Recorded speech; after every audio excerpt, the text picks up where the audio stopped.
Good afternoon and welcome for those of you that are joining us here in Building 31 and those of you that are joining us through the NIH video webcast.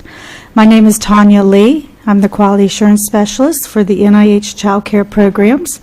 We're very happy to be presenting to you today, Nurturing the Blended Family.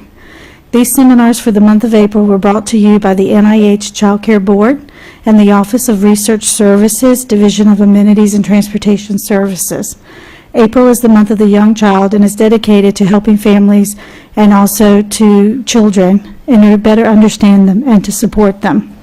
Here at NIH, we have a wonderful services that are available to help families with their work-life balance, and one of those services is the seminars that we provide to you today. All our seminars are archived and are available for you at any time, and they can be located on our NIH Child Care Program website. So without further ado, I am going to let Riza Garden introduce herself as well as her co-presenter today. Thank you.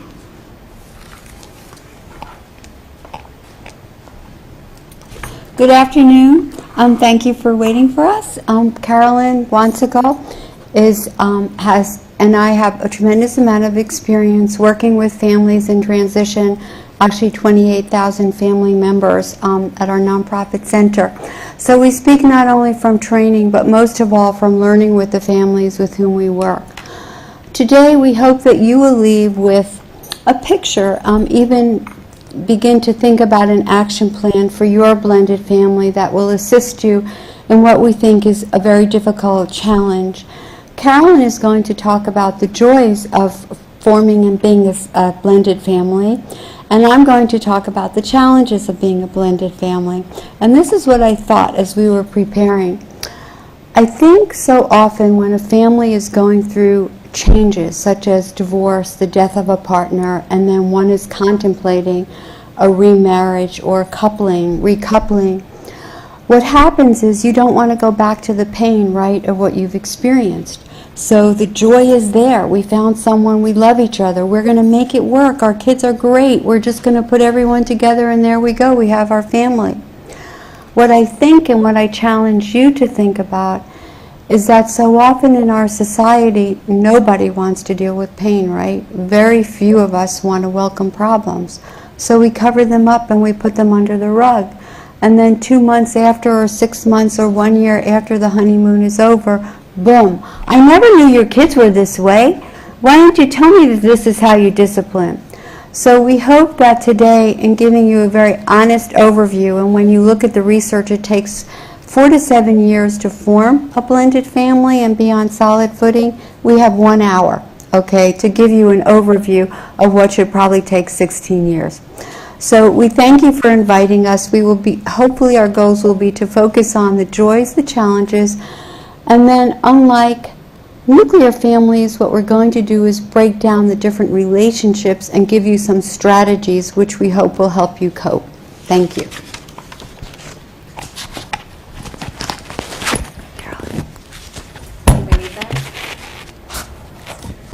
Good afternoon. I think this works.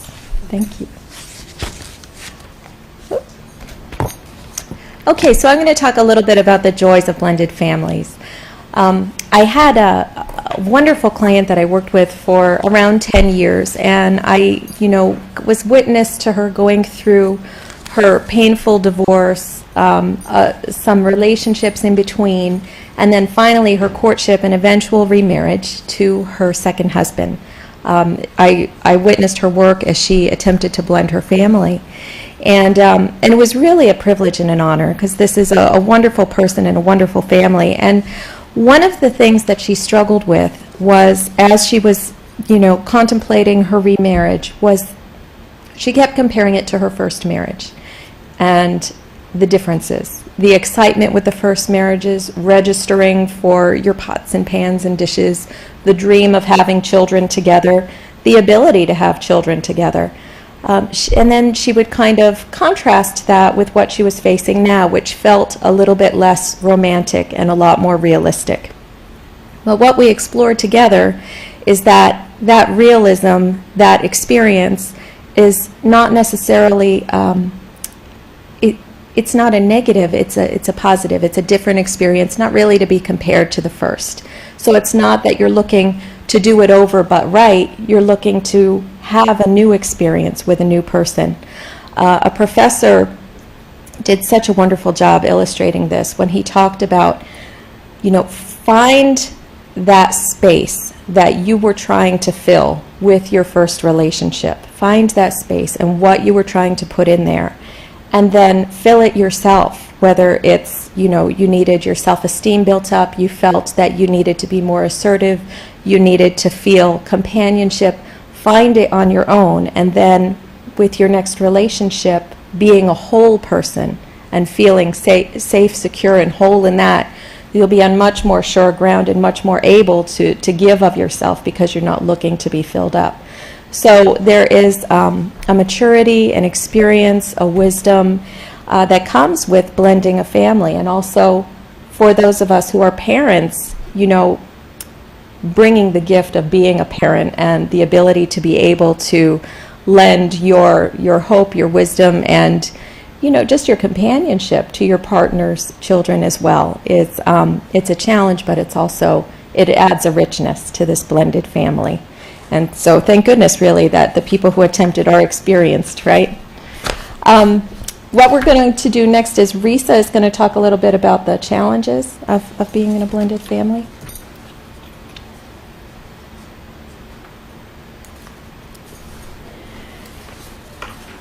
One of the most difficult challenges that we see in our families is that these are relationships that are born of loss.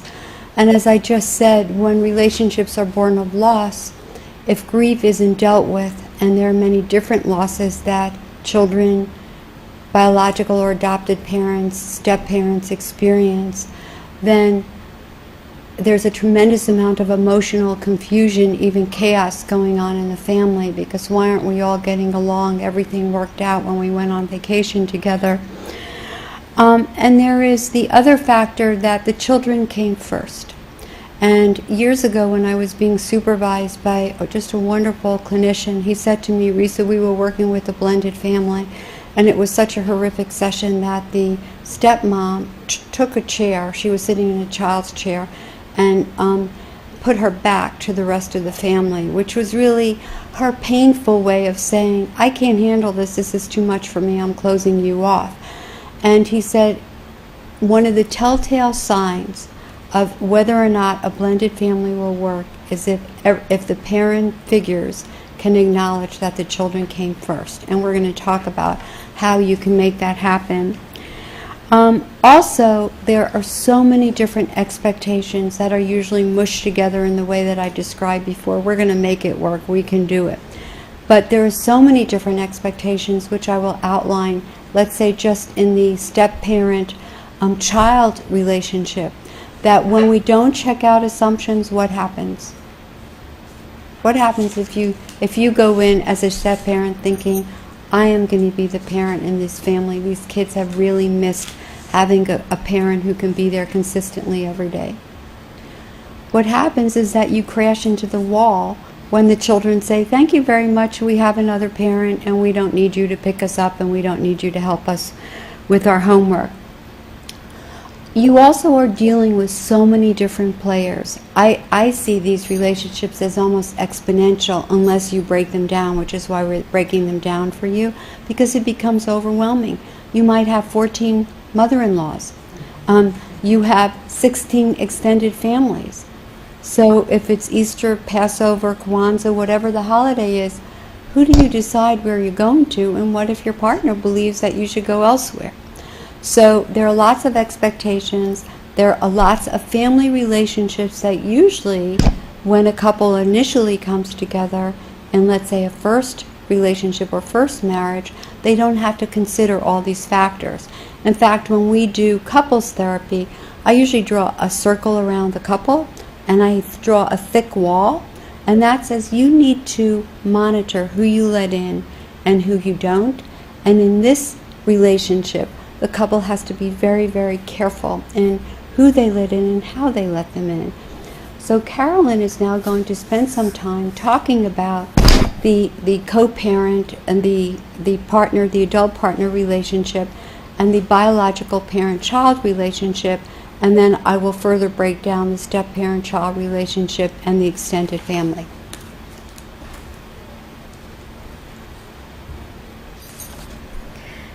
So as Risa said, it's important when coming to a blended family relationship that you're aware of where you've been, of your own losses and what you bring to the table, and are very careful not to try to fill those losses through this new relationship.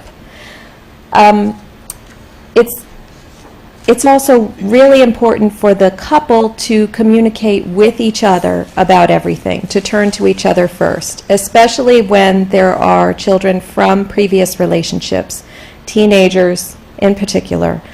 They will attempt to kind of break that bond between the parents, not because they want to sabotage it necessarily, but just because if there was an interim where the parent and the children were together by themselves, and then the parent came together with another person, that child may have kind of crept up on the ladder to be more of in a confidant role, not necessarily an adult, but feeling more on equal footing with the parent.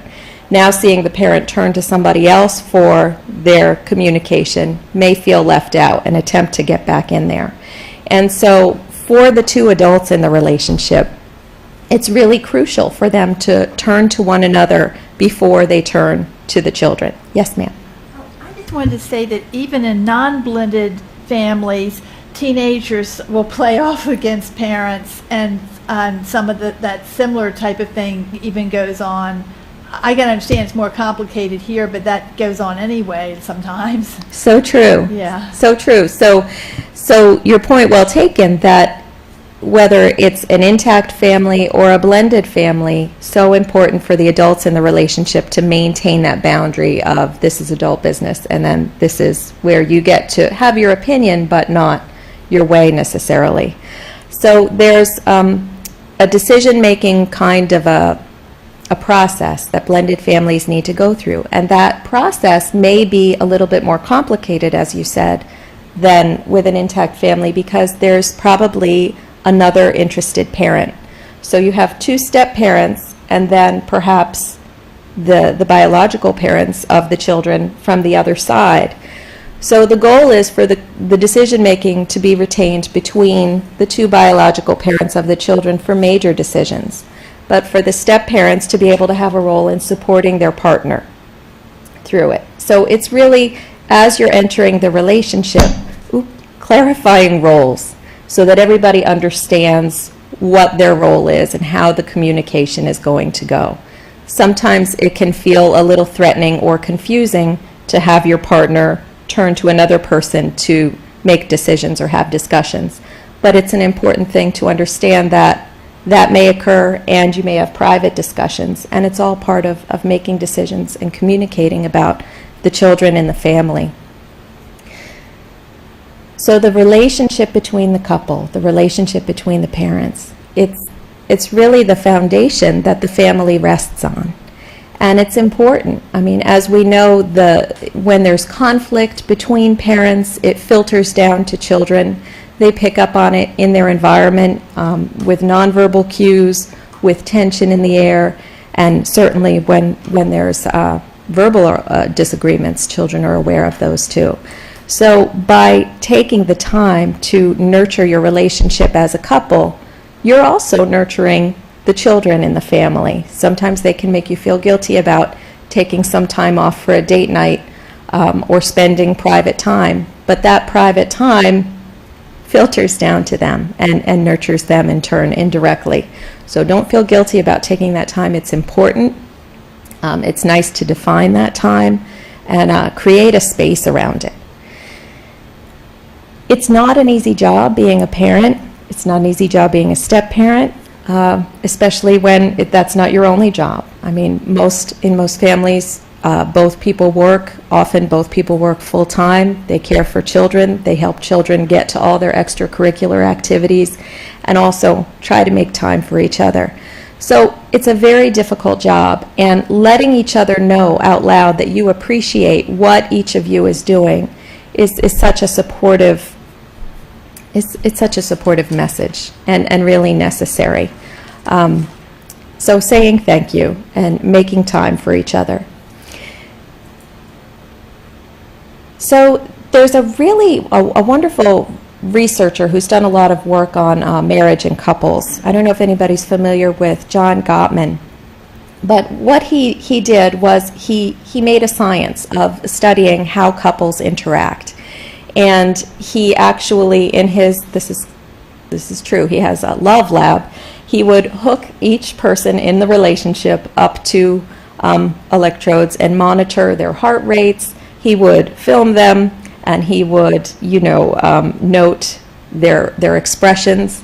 He would note things like eye rolling, sneering, turning away. And he would also make note of heart rate increasing, face flushing, and so on. And he said that he was able to predict with a certain level of certainty which couples would be successful and which wouldn't in their relationship based on how they argued and what they did during those arguments. So some of the things that he learned were that you don't want to roll your eyes, to turn away, to show contempt by sneering. You want to try to stay engaged with the other person. And when you do have discussions or arguments, not to make global complaints, about a person's self. So, I really appreciate it when I come home and the dishes are in the dishwasher, or I'm frustrated because I didn't get to eat dinner and yet I'm expected to clean up the dishes after I got home so late, is a complaint versus, you are so inconsiderate, is a criticism. So Dr. Gottman makes the point that it's important to stick to specific behavioral, manageable complaints when you're having an argument, and not to attack the other person. There's, as far as volatility, what can be exchanged back and forth in a relationship. For some couples, they may use profanity or raise their voices with one another, and that's okay with them because they have a more volatile kind of relationship. But if one person is a conflict avoider or is assertive and does not, express themselves in a more volatile or as, passionate way, and the other person does, that's where you can end up with some difficulties. And so keeping in mind how each of you communicates and making sure that there's a line that can't be crossed. And certainly using physicality when you're having an argument, that line can't be crossed. Avoiding using statements about the other person in a really negative way about themselves. You want to try to not to cross that line. Same with profanity. But for different couples, they have different rules apply, but you want to make sure each of you is comfortable with the other's style of communication. So there's another really important piece to this is not holding grudges. And I don't know if anybody's had this experience when a person that you're in a relationship with kind of makes you angry. And all of a sudden you're not just angry about that thing that they did in the moment, you're remembering everything they ever did that made you angry. When they looked at your friend 5 years ago, or when they said they would be there and they weren't 10 years ago, it all kind of comes flooding back. And Dr. Gottman, he coins a lot of catchy terms. And for this, he coined the term kitchen sinking. You want to avoid throwing everything in the kitchen sink at the other person when you're having an argument. Yes, ma'am? What are his suggestions for letting go of grudges? That's such a great question. What's a suggestion for letting go of a grudge? Forgiveness, and there's a lot of separate research and studies on forgiveness and what it takes to be able to achieve that.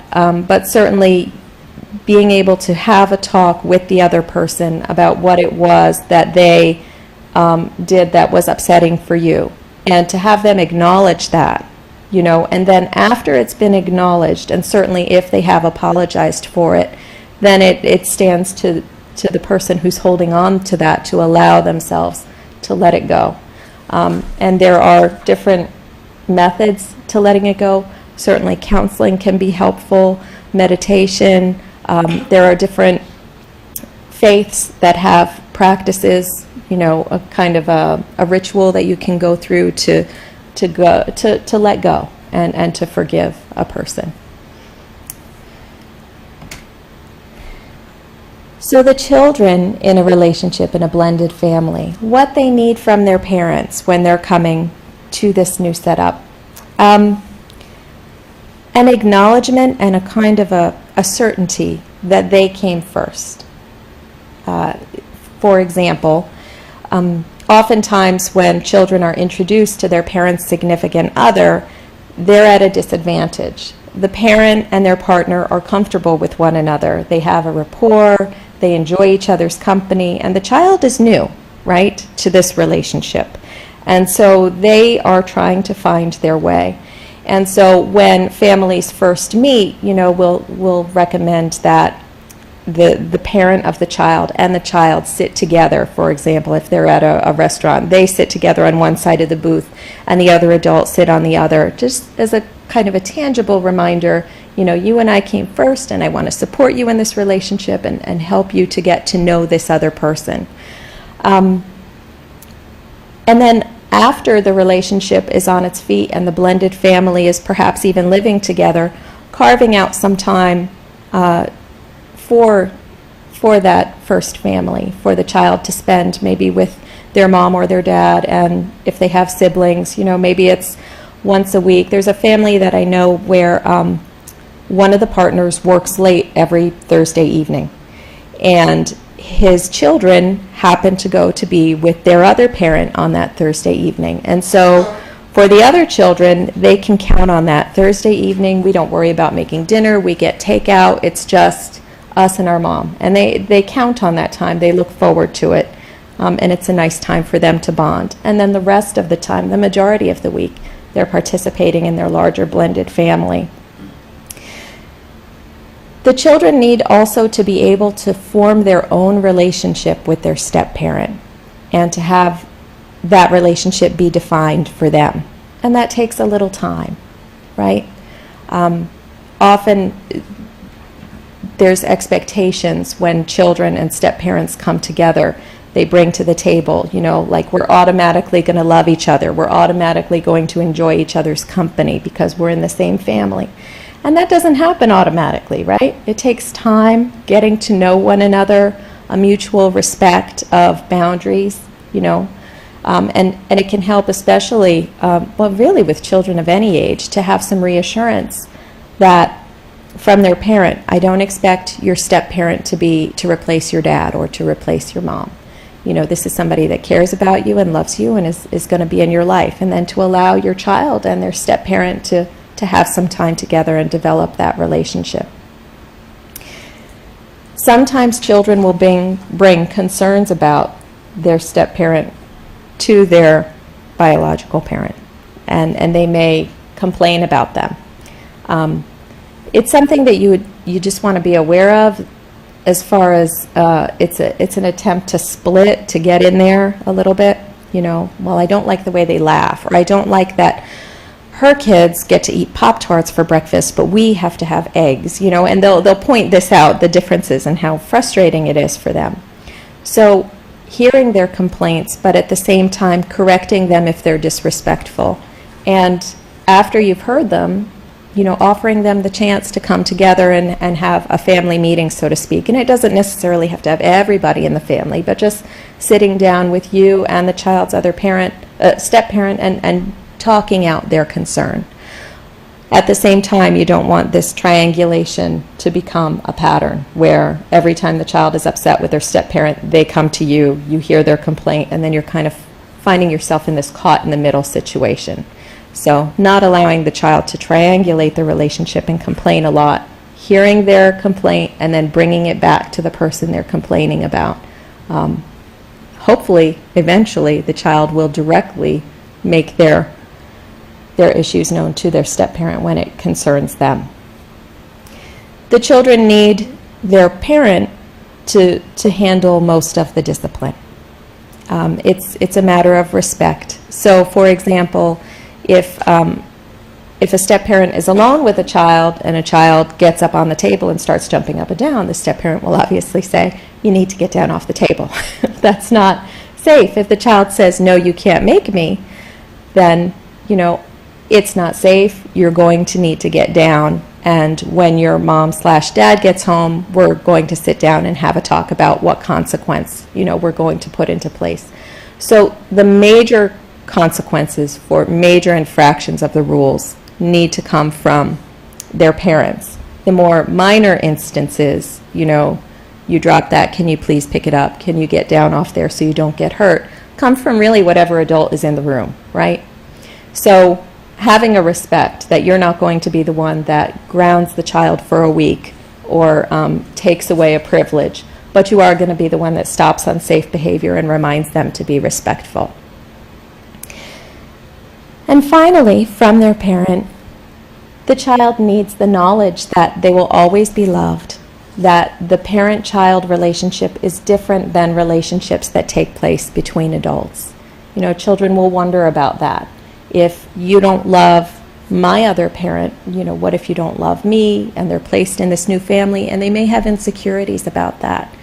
There's wonderful books, there's great discussions that you can have with children about how parent-child relationships are different. It's an unconditional love.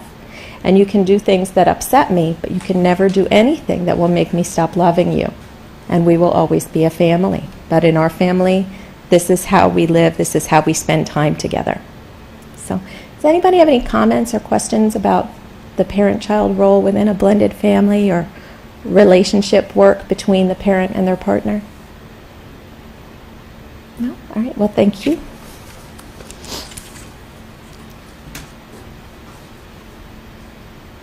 I did. And the space bar. Thank you. So as I said before, I think it's important to be able to look at each relationship, and I think Carolyn gave a great overview. We call the partners, they're the architects of the family system, the foundation, as Carolyn said.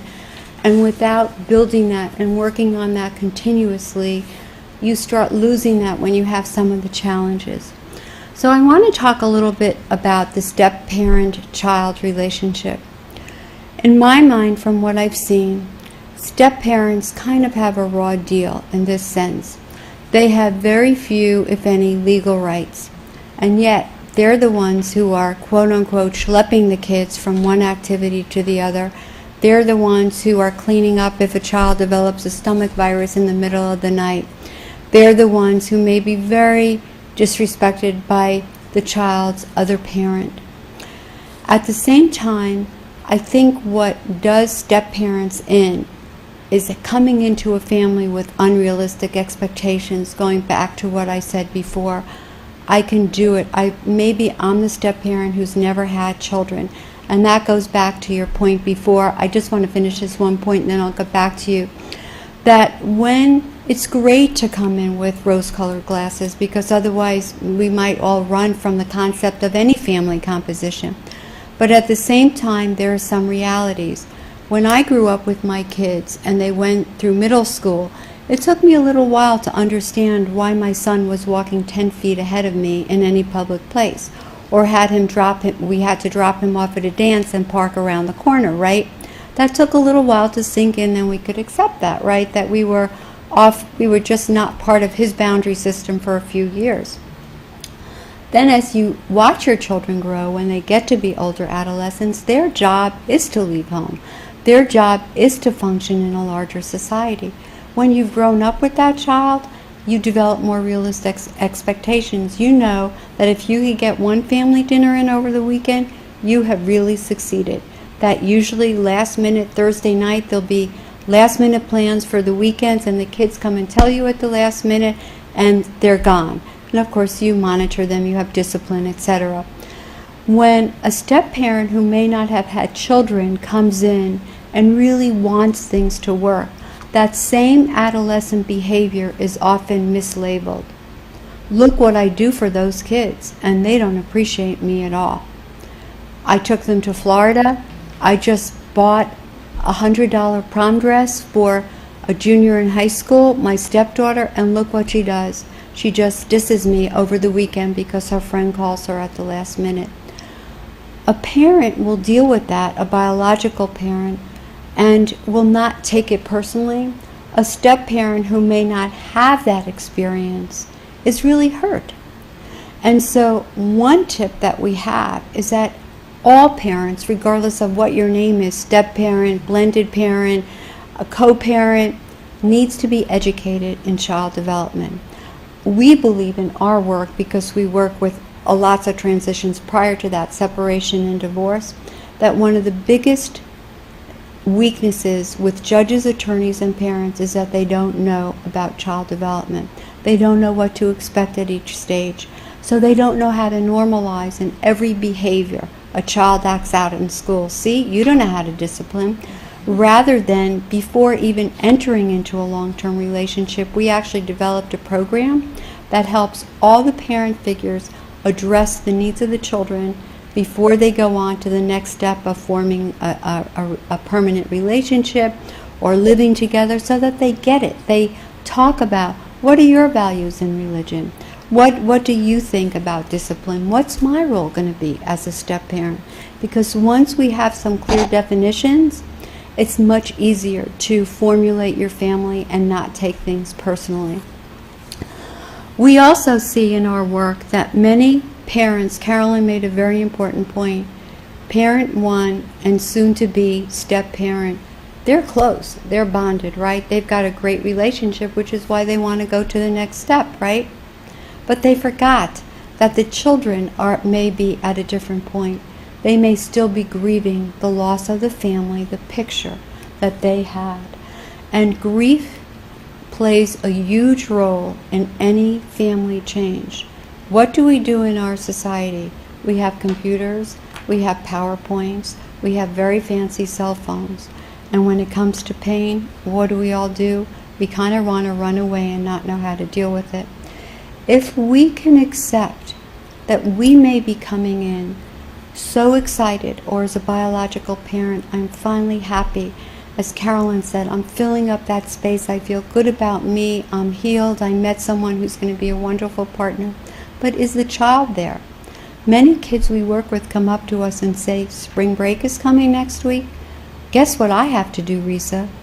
My father just told me that we're going to Bermuda, but he's bringing his new friend with him. Well, how would you like that if you were planning a trip and then I said to you, oh, I have some stranger who's going to come and spend 5 days with you. And if, by the way, you still may be grieving. And that really sets a very negative tone. So with a step-parent has both a very difficult time. At the same time, I have worked with many step-parents who bring love and richness and friendship.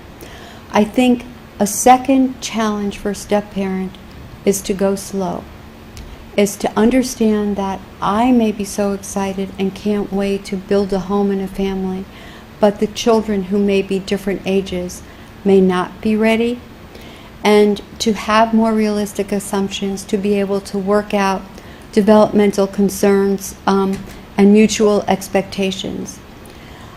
Here, I think I addressed this point. When you really conformally sit down, whether it's with a mediator, a therapist, an attorney, your best friend, or simply with each other as partners who are forming this new blended family, really formalize. I have a dad I worked with who went through divorce and was extremely grief-stricken, extremely. He could barely talk when we met.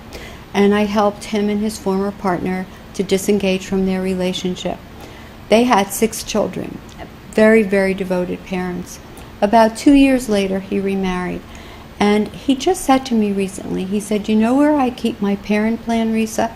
It's in my drawer.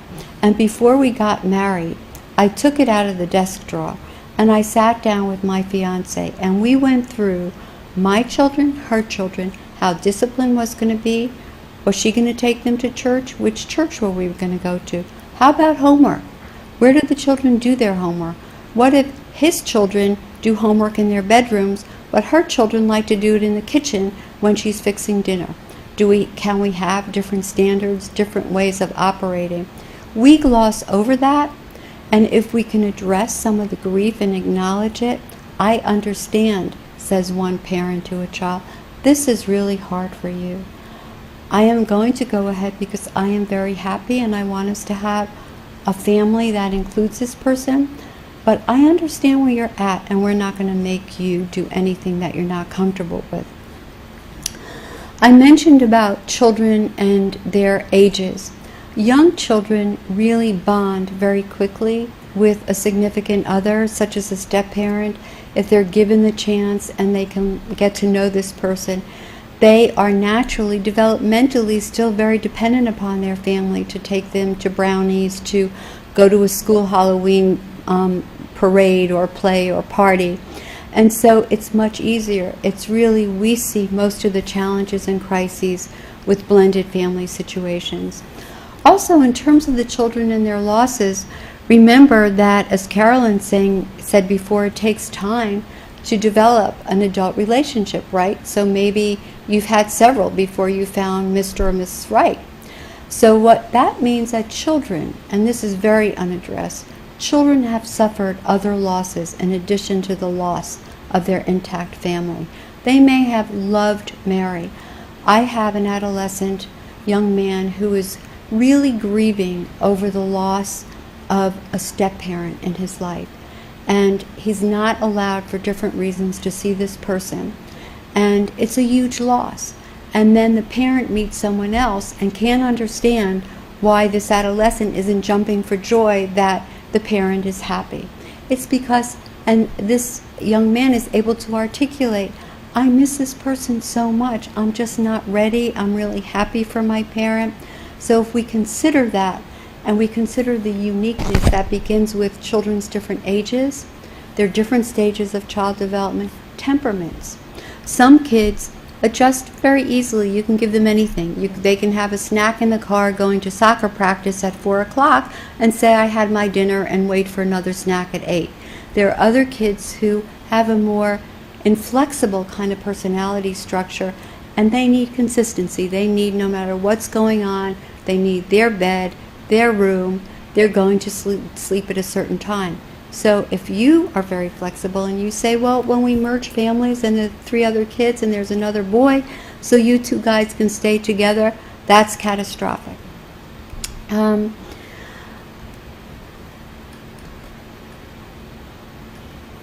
think that before you begin to even have a relationship with a child, you and your significant other really need to plan ahead as to how this will occur and what your roles can be. But in terms of tips for you as step-parents working with children, be patient, go slow, understand the losses, and let the child dictate to you the closeness of the relationship. If a child reaches out to you, if you're walking from a movie, and wants to hold your hand, a younger child, you would take that hand, right? But going back to what I said before, if you've got a 13-year-old and you're going out to dinner, but it's at a mall and the other friends are around, understand that that child isn't going to hold your hand and is going to walk ahead and it has nothing to do with you. Start new rituals. I had a family, a very large blended family. And there had been a death and divorce involved. And it was very chaotic in terms of how do you bring all these kids together and say we're a family. So we started something called Sundays on Saturday, and it was great fun. The simpler activities you can develop to form new rituals in your family, the more successful you'll be, because if it gets too complicated, the younger kids don't know what you're talking about, the older kids lose patience. So Sundays on Saturdays was a half-hour activity. And the kids chose, they took turns. So if you drew Carolyn's name for Saturday, Carolyn as a child could choose the flavor ice cream and the different trimmings. And then next week someone else drew from the scrap bag, and that child. And it was just sitting around in the family room, making their own Sundays and being part of a family. Sometimes they might play a game, other times they might be finished in 10 minutes. The idea was, this is our family time. Now, we suggest that you balance that with other former family rituals, because let's say at your holiday time you did something for 12 years, and when you had children, they loved that ritual. It could have been a paper mache something for your Christmas tree ornament, but they love it and they want it. Now, is it worth arguing over, well, in our family, we had this wonderful crystal ball, okay? Can you do both? Can you compromise with each other as the parents and say, guess what, kids? We know that this is very important to each of you, so let's talk about this as a family at a family meeting. Should we put both up? Kid says, that's going to look really creepy, corny. So, well, what about 3 days before Christmas and 3 days after we switch, so everybody can have a way? But blending the families together also means blending activities, blending schedules, blending new rituals. Now, here comes what I have had all week. It was almost as if my clients knew that I was coming here to speak, that I saw the best and the worst, and everything's on a continuum, right? So a former partner can play a pivotal role in supporting a new blended family and maintaining it in healthy ways, or attempting to destroy it. So we have a family, also a large family, where there's high conflict between one parent, the biological parent, and former partner. And what the stepfather does is writes nasty emails constantly to the parent and interferes with all the discipline, to the point where the lawsuits are flying every week. The kids come to us and say, we can't handle it anymore. We don't want to go to that step-parent's house. The step-parent is punishing us. The step-parent isn't doing homework with us, isn't bringing our books to his house to work. And what happens is, this is the biological parent. What happens is that if you have high conflict with a biological parent, I find that the partner, the step-parent, really feels for, I had this yesterday, really feels for that his or her partner, right? So in doing that, they just want to reach out and kill the other parent.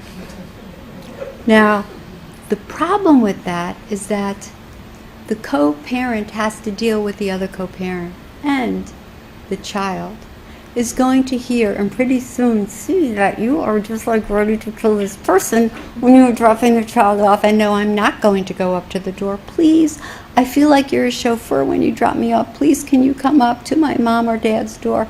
No, I'm not. Get out. I'll see you Sunday. And that's really hurtful to the kids. And what does it do? It puts them right in the middle. So yesterday when I was seeing a dad who is really dealing with family alienation with his children and not having any access, the stepmom started out listening and being, really supportive to dad. And by the middle of the session, the dad was touching her and saying, "Sweetheart, I understand that episode was very upsetting to you, but I want Risa to understand the global issues. That's why I'm here." And what I could say to this person is empathize. I know you love your husband, and you've tried really hard, and you've given me healthy examples, and I want you to continue that. But when you start with, and do you know last Mother's Day, because Mother's Day is coming up, what the other mother did? How disgusting that was? You're starting a riot. And riots don't work, right? We have to call in the police, and then we go to court, and we have lots of huge problems. So a key is to be respectful always to the co-parent. Do unto others. Sometimes the other doesn't do unto you the way you deserve and would like to, but still do it. We call it taking the high road, because that gives the family a chance to get the support of the other co-parent. So inform the co-parent of your pending engagement or marriage. Inform that parent before you tell the children. If you have a low to medium conflict situation between two biological parents or adoptive parents, try to introduce your step-parent to that parent and do what I suggested before, talk about the children, so that the co-parent doesn't think, one, that you're going to try to take her role away or his role away, and that you are really working on the same page in terms of discipline, in terms of religion, in terms of schoolwork, so that there isn't this mystery of, I bet she's going to undo all the hard work that my Johnny has ADD, and I worked so hard, and he came home from school and sat down at his desk and he did his homework first and had snack after, and now I bet you he's going to have a sugar high and everything is going to collapse. So again, making things very clear from the very beginning is very important. I think also anticipate that there will be times of crises and don't leave everyone out. But I think, just like we're saying, the children came first, so did the co-parent. I had a situation the other day where two parents who actually have co-parented beautifully since their divorce, for whatever reason, didn't in this situation. And dad and stepmom took the children, 3 children, to a therapist and didn't inform mom. Now, you all know that when you have joint legal custody, you don't do that. Therapy is considered medical treatment. And there was misunderstanding, and already I had never felt that tension between them when they came in. And we resolved it, and now we're talking about, okay, what school should this child go to? Now, this stepmom has been a wonderful stepmom, very involved in volunteering at school, driving the child places, hasn't had children of her own, and may not understand with one of the kids what that defiant behavior means. It's not against her. And being able to include her is very important, because otherwise we just reinforce her feeling left out, right? But it starts with, we need to get the 2 co-parents on board. What are they going to do about discipline? How will they handle defiant behavior? And then by the end of our meeting, they each said, let's bring in our co-parents. Let's bring in the step-parents we'll have one more meeting together to work out the school, and then let's bring in the step-parents so that we can all be on the same page. And that's what we strongly suggest when that's possible. If a step-parent is writing nasty emails, is threatening, is really criticizing everybody else, obviously that won't work. As we talked about, they're developing a family, and I think Carolyn did a great job of mentioning these points, having the couple time, going slow with all relationships. To me, it's constant juggling between a biological parent continuing to spend special time with the biological child, because what better way to reassure the child that I'm still here, I'm your parent, understanding that that child may have been a parent's confidant after the divorce, and they may have really gotten close, and all of a sudden that child is losing his or her role in his or her eyes. So that reassuring. Understanding sibling changes. There are now step-siblings, and I used to be the youngest. Now there's a baby. I used to be the oldest. I'm not the oldest anymore. So that also requires a balance of, yeah, we all are having a barbecue tonight, all of us kids. We talked about it last week. But then also breaking up those units as needed to have the special time, to have a step-parent have special time. Humor, we find in our blended families, we laugh with them, because if there isn't the laughter, it's just such incredibly hard work, that being positive is so, so important. Carolyn talked about letting each other know. Gottman talks about love notes, and I love his words. Some of them are funny, but it's really for every negative comment a person needs. Some research has been done, 7 or 8 positives. Now, I think anyone who is courageous enough to form a new family deserves lots of positives and lots of laughter, and times where you're just not talking about the kids, or the kids aren't put on the spot. You're just in the moment, being empathizing, putting yourself in the role of the children, always understanding where they're coming from, but also each other. What does it feel like to kind of be on the side when you've been the active step-parent and feel like you have no say and your opinion doesn't count? What does it feel like if you're the biological parent, you're trying so hard to reach out to stepchildren and that's not working for you, or you have a crisis in your family? There are some specific skills that all of us in any kind of family benefit from. So I just want to review that, and if we have time to do a role play, we're going to do that, and maybe you'd like to join us. I did forget one thing, by the way, and that is the extended family. I started off saying that you have exponential relationships. You can have 14 in-laws, and the children have 6 grandparents, and it gets crazy making. All it takes is, we call them tribes, we call them healthy tribes and unhealthy tribes. There's actually a psychologist, Dr. Janet Johnston, who coined these terms. The healthy tribes are the ones you can go to and you can say, why did I do this? Tell me why I did this. Why did I think that this step-family could work? That healthy parent, sister, good friend, faith community therapist will say, it sounds like it's really hard for you right now. Will talking about it help?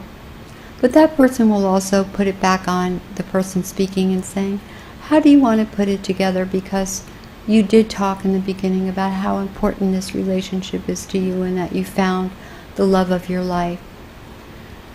The bad tribe or the dysfunctional tribe, I told you that having more children, and you're crazy. 6 kids, you think you're going to do it? And you only have 3 bedrooms? How's that going to work? All the money you're shelling out? You could have gotten yourself a gorgeous outfit. So it depends, and you know that circle I talked about before, when you've got the bad tribe, close the door. Don't let anyone into that circle and work it out with your partner. In terms of communicating, while communication is really a process, we teach it as skills, but it requires a structure and a process. The structure is all the parties involved, whether it's you and your child, you and stepchild, you and your partner, you need to find the time and both agree that this is a good time. There's nothing worse in my mind than someone saying, I can use an example at work. I'm halfway out the door, going from one center to the other, and someone says, I have to talk to you. My arms are full. And I say, I'm really sorry, I want to talk to you. Can you call me in the car? It'll just take a minute. I just have to talk to you about X, Y, and Z. By the time I get to my car, I'm a wreck because I already know I'm going to be late. Respect each other. If you say this isn't a good time for me, or your partner says, or the child says, respect that. Carolyn talked about the kitchen sink. There's nothing like he always does that. She never comes through. Be specific. I'm concerned, Johnny, because you had said that we would be able to go for a walk, and this is the 4th time I was approaching you about it. I'm wondering what you're feeling. Use iMessages about a specific situation, and also use iMessages to state how you feel about a particular situation. Carolyn had up there diffuse and deal. If I'm furious at you, you don't want to talk to me right now. I need to be able to find ways to reduce the rage that I'm feeling. With kids and parents, we use a thermometer, and if you're like over 100, you're slightly annoyed, you still may be rational and be able to talk about it a little. If you're over 100, you better run, listen to music, chill out. Some parents don't let children do that. That's a problem. That's when children explode, and some of them, and they can't take it because something internal is saying to them, I'm not in control, I can't talk to you. And it's up to us as parents to help them find ways to diffuse, cool off, and then come back to the particular situation and learn a problem-solving approach. So we don't have time. Oh, okay. Well, I'm sorry, we don't have time for a role play. Do you have any questions? Okay, thank you. Thank you for coming. Again, this seminar is archived, and for those of you that are here, please fill out your evaluation forms. And thank you very much for your time, Rizza and Carolyn. Thank you. Thank you.